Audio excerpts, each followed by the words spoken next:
itu ada dua keadaan. Pertama, di dalam sholat, dan kedua, di luar sholat. Sepakat ulama mengatakan bersolawat di dalam sholat hukumnya wajib, dan begitu juga di luar sholat hukumnya sunnah. Jemaah tarawih yang dirahmati Allah Subhanahu wa taala, di samping hukumnya sunnah, ada kondisi tertentu yang kita harus bersolawat kepada Nabi Muhammad SAW dalam kondisi tertentu. Bahkan kalau kita tidak bersolawat kepada Nabi Muhammad SAW, bisa saja kita terancam berdosa. Tadi kalau dalam sholat hukumnya wajib, di luar sholat hukumnya sunnah. Tapi ada kondisi tertentu hukumnya bisa berbeda. Rasulullah SAW mengatakan, al-bakhil alladhi man dzukirtu indahu falam yusalli alayya. Orang yang paling pelit, bakhil, pelokot, kalau namaku disebut di sisinya, dia mendengar namaku disebut Muhammad, kata orang, diam dia. Falam yusalli alayya, dia tidak berselawat kepadaku. Itulah orang yang paling pelit. Kalau bersedekah, malas dia mengeluarkan hartanya, mungkin ada sedikit logikanya karena capek dia mencari, tapi juga pelit namanya. Tetapi kalau bersolawat, apa capeknya, apa ruginya? Hanya sekedar mengatakan Allahumma sholli ala Muhammad. Bahkan sekali sebut, man shalla alayya wahidatan sallallahu alaihi biha asyran. Barang siapa yang berselawat kepadaku satu kali, kata Rasulullah, maka Allah akan membalas salawat itu sebanyak 10 kali. Sallallahu alaihi wasallam. Itu hukumnya kalau di luar dan di dalam sholat. Lantas jemaah subuh yang dirahmati Allah Subhanahu wa taala. Tarawih. Jemaah tarawih yang dirahmati Allah Subhanahu wa taala. Bagaimana cara berselawat? Nah, ini maksud saya sensitif tadi. Bagaimana cara berselawat kepada Nabi Muhammad SAW? Kalau di kota jarang didengar. Kalau di ujung-ujung kota, Cepu, Makam mungkin, Blegen, mana lagi? Yang di ujung-ujung lah. Itu sudah terbiasa kami mendengar itu. Yang mereka menyebutnya sholawat. Maaf, saya katakan di sini itu sebagian bukan sholawat. Ada yang kalau habis sholat itu dia baca Firdaus. Mereka mengatakan itu sholawat. Itu bukan sholawat. Itu syair. Beberapa pendapat mengatakan itu syair Abu Nawas. Dan dibaca di sini. Sementara Abu Nawas posisinya dengan Rasulullah itu sangat jauh. Ada lagi yang mengatakan, ya Allah, ya Tuhanku, masukkan kami ke surga ini. Itu bukan sholawat. Itu syair. Bahkan kalau ada kasidah nasib-nasib terbaru itu jadi iramanya bisa dipakai itu sebelum iqamah itu. Saya pernah dengar itu nadanya na na na na na na na, itu belum kasidah. Tergantung, kadang beda kondisi, beda irama, beda nada, beda sholawat. Orang itu mengatakan sholawat, bukan sholawat.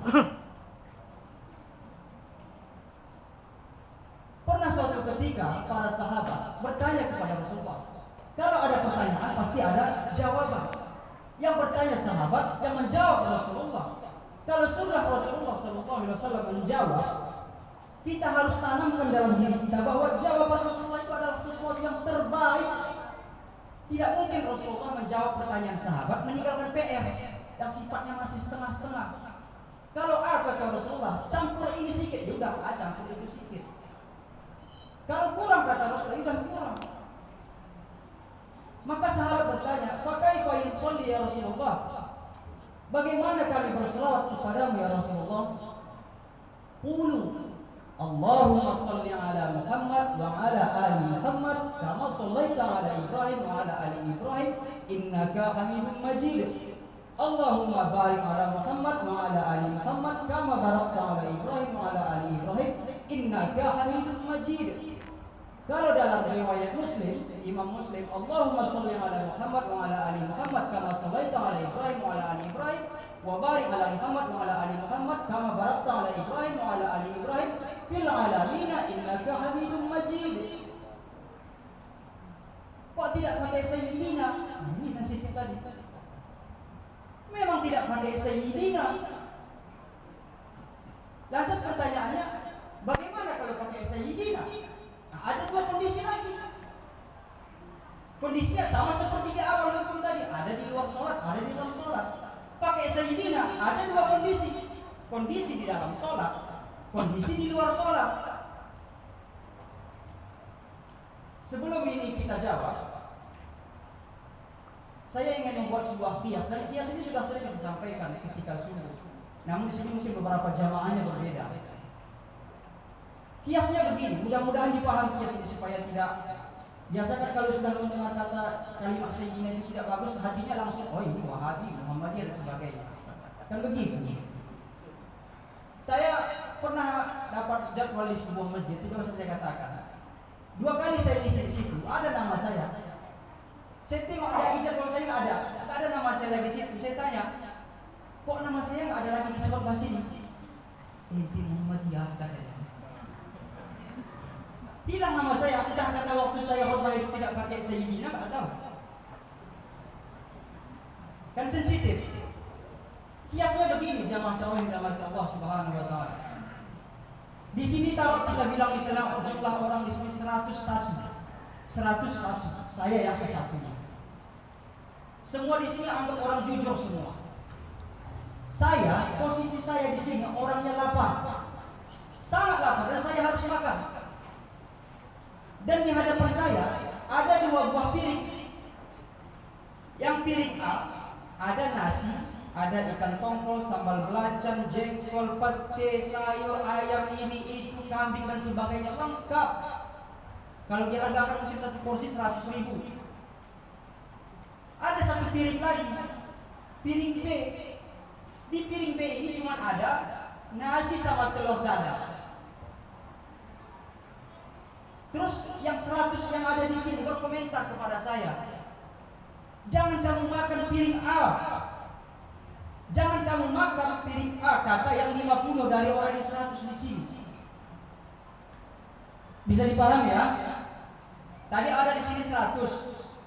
Mereka memberikan komentar kepada saya terhadap piring A. Mereka terbagi menjadi 2 kelompok. Yang 100 tadi 50 mengatakan piring A yang lengkap dengan lauk pauknya tadi itu enak, bagus, halal, nikmat, bergizi, tidak beracun. Tapi yang 50 tadi mengatakan, oh jangan kamu makan. Di piring A itu sudah kami teliti, ada racunnya, mati kalau kamu makan. Itu yang 50 mengatakan. Ini 50 lagi mengatakan tidak, sudah juga kami teliti, ada racunnya, nikmat kalau dimakan, lengkap situ lauk pauknya. Sudah, yang piring A artinya sini ada 50-50. Benar beracun atau tidak. Kemudian yang 100 orang ini memberikan komentar terhadap piring B. Kompak seluruhnya sepakat mengatakan tanpa ada perbedaan. Oh, kalau piring B itu tidak ada racunnya, boleh dimakan, hanya saya cuma ada nasi dan telur dadar. Sepakat mengatakan tidak ada racunnya. Nah, posisi saya harus makan salah satu piring. Kalau saya lemparkan ke jamaah, jujur jawabnya, piring mana yang dipilih? Piring B. Ada yang pilih piring A. Piring A lah ya, banyak ya. Mayoritas pilih piring B. Alasannya apa? Cari aman. Cari aman. Kan posisi saya hanya cuma menghilangkan lapar saja.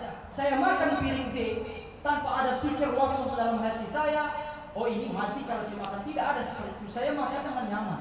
Tapi kalau saya makan piring A, sambil makan itu enak memang, tapi batin saya habisnya mati.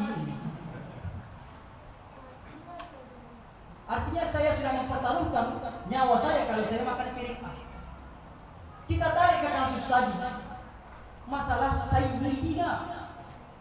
Ingat ya, sayyidina. Karena banyak juga orang masih menyebut sayyidina, pakai iya sayyidina. Kita tarik ke kasus tadi. Ulama itu banyak, dan mereka semuanya orang alim, orang jujur, bertakwa kepada Allah. Mereka kalau berfatwa bukan berdasarkan iming-iming dunia, tapi karena takut kepada Allah. Walaupun begitu, mereka tetap berbeda pendapat. Sebagian ulama mengatakan, taruh juga kita jumlahkan ulama di dunia ini ada 1.000.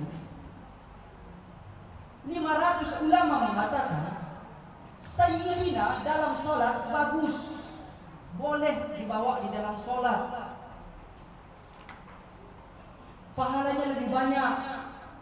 Tetapi 500 ulama mengatakan, oh tidak, pakai sayyidina bid'ah kalau di dalam sholat, karena teks hadisnya jelas, Allahumma sholli ala Muhammad, tidak ada pakai sayyidina. Kalau kamu pakai sayyidina di dalam sholat, berarti kamu sedang mempertaruhkan sholatmu. Karena Rasulullah mengatakan, "Shallu kama ra'aitumuni usolli." Sholatlah engkau sebagaimana engkau melihat aku sholat. Sementara dari Rasulullah di dalam sholatnya tak satu riwayat pun pernah ditemukan pakai sayyidina. Nah sekarang kalau kita tarik kasus ini ke piring tadi, kan rasanya sinkron. Kalau saya pakai sayyidina di dalam sholat, pahalanya lebih banyak. Iya, kalau betul yang 500 ulama tadi. Seandainya yang 500 ulama ini yang betul, bid'ah sholat saya, terancam sholat saya tidak diterima. Sementara 1.000 ulama tadi sepakat tanpa ada perbedaan di antara mereka, kalau kamu tidak pakai sayyidina di dalam sholat, sah sholatmu. Berarti kalau saya pribadi cari aman, saya dalam sholat tidak pakai sayyidina, cari aman. Coba kita masuk sedikit ya. Boleh nanti dibuka pendapat ulama-ulama. Kalau ulama yang viral-viral sekarang pun boleh. Saya pernah baca sebuah kitab terjemahan, karena saya tidak akan baca kitab ini. Kemudian saya sinkronkan dengan pendapat ulama-ulama yang sekarang. Mereka memiliki nada yang sama walau bahasanya berbeda. Nada yang sama maksudnya seperti ini. Oh, kita harus pakai sayyidina. Masa kita tidak sopan kepada Rasulullah? Saya saja orang yang hina, saya bilang hina, itu saya merendah, enggak mungkin saya bilang saya di sini orang hebat. Saya saja dipanggil tadi ketika oleh Pak BKM, penceramah kita hari ini Ustaz Husni Abdullah. Pakai Ustaz, enggak mungkin penceramah kita hari ini Husni Abdullah. Nah, itu orang biasa. Masa Rasulullah kita langsung bilang Muhammad? Itu mereka pakai logika, pakai hati, perasaan. Kan itu kan perasaan, bukan dalil. Seandainya kita turuti, oke, kita main dalil, kita main perasaan, kita harus memberikan sanjungan kepada Nabi. Kalau itu kita turuti, maka salawat akan bermacam-macam, walaupun semuanya memakai sayyidina. Karena pakai perasaan. Ulama kan semuanya berbeda, hati mereka itu berbeda. Misalnya ulama ini, saya salawat pakai sayyidina, Allahumma sholli ala sayyidina Muhammad. Datang ulama sana tidak. Oh tidak, kami belum cinta kepada Nabi. Kami lebih cinta. Kami tambah lagi. Allahumma sholli ala sayyidina wa habibina wa syafiina wa zurina wa maulana Muhammad sallallahu alaihi wasallam. Kan kacau sudah. Karena dia pakai perasaan. Terus misalnya kalau setiap ada nama Nabi harus pakai sayyidina. Pernah orang sholat azan pakai sayyidina? Asyhadu anna sayyidina Muhammadar Rasulullah.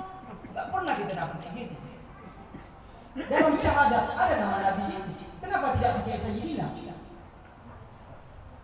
Dalam tahiyat kan ada asyhadu an la ilaha illallah wa asyhadu anna sayyidina Muhammad Rasulullah. Ada orang kayak gitu. Kalau memang harus pakai sayyidina dalam sholat, berarti di syahadat tadi harus ada sayyidina. Tapi kan tidak ada. Makanya kalau di dalam sholat Rasulullah itu sudah ibaratnya mengunci mati.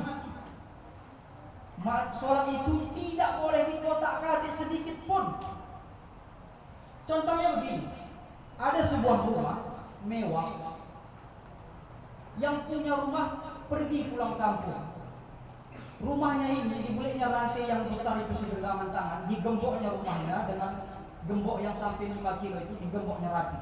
Setelah digembok, baru di halamannya ditaburi paku-paku payung. Sudah ada paku-paku payung, dialiri lagi sama listrik pagar.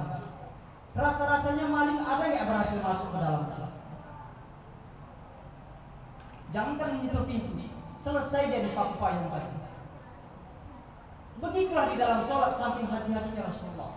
Pertama, Rasulullah mengatakan, man amila amalan laisa alaihi amruna fahuwa raddun. Ini sebenarnya hadis bukan hadis-hadis Wahabi, Salafi, Muhammadiyah. Kalau orang dengan hadis ini Wahabi. Hadis ini hadis Rasulullah untuk wanti-wanti dalam beribadah. Barang siapa yang beramal yang bukan dari kami, fahuwa raddun, maka dia tertolak. Setelah itu Rasulullah katakan, maka Rasulullah kunci masih lagi. Sallu kama ra'aitumuni usolli. Sholatlah engkau sebagaimana engkau lihat aku sholat. Jangan lagi ditambah-tambah. Assalamualaikum warahmatullahi wabarakatuh. Assalamualaikum warahmatullahi wabarakatuh. Kalau ditanya, ini apa? Buka pintu surga. Kok gini kok dibuka? Berarti buka pintu neraka. Kalau yang buka sebelah aja. Tapi kan tidak. Jangan dibuka. Kalau diberikan kita berkreasi di situ macam-macam. Saya pernah jumpa takbir yang macam-macam. Saya pikir dulu dongeng. Pernah saya dapat ini memang Allah. Enggak dapat. Lama jadi. Itu kalau kita biarkan berkreasi. Maka jemaah tarawih dengan Allah Subhanahu wa taala, silahkan kalau memang pakai ini. Saya tidak salahkan. Saya hanya ingin mengambil metode seperti yang saya sampaikan tadi. Hati-hati. Kalau tetap ingin pakai sayyidina, pakailah di luar sholat. Puji Rasulullah itu Sallallahu Alaihi Wasallam. Karena kalau di luar sholat, seandainya itu salah, dia terancam dengan sholat. Tapi kalau seandainya itu betul, ya, sholat itu lebih bagus. Tapi untuk lebih hati-hatinya, khusus di dalam sholat, jangan menambah-nambah pakai sayyidina, supaya sholat kita murni diterima Allah Subhanahu wa taala. Wassalamualaikum warahmatullahi wabarakatuh.